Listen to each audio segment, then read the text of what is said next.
Tumataas sa demand sa litsyong baboy ngayong Burr months, ramdam na ng mga litsyonero sa Dagupan City. Tunghayan sa report.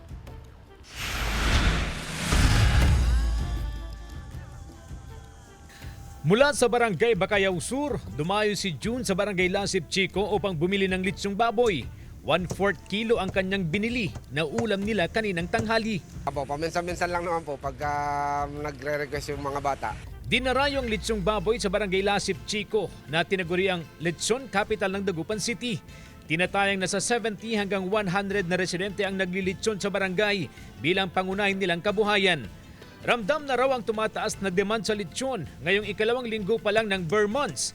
Pero ngayon pa lang, maaga ng inabiso ng Lasip Chico Lechoneros Association ang posibleng pagtaas sa presyo ng litsyon sa Oktubre.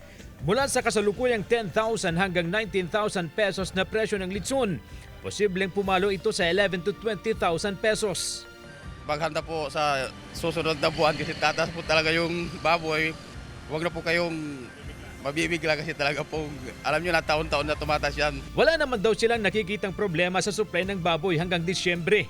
Karamihan sa supply nagmumula sa Zambales at Western Pangasinan.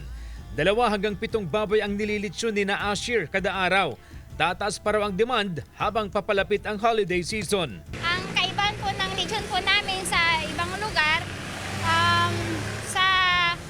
yung sa amin sir may kasamang pagmamahal sa lechon. CJ Torida, One North, Central Luzon.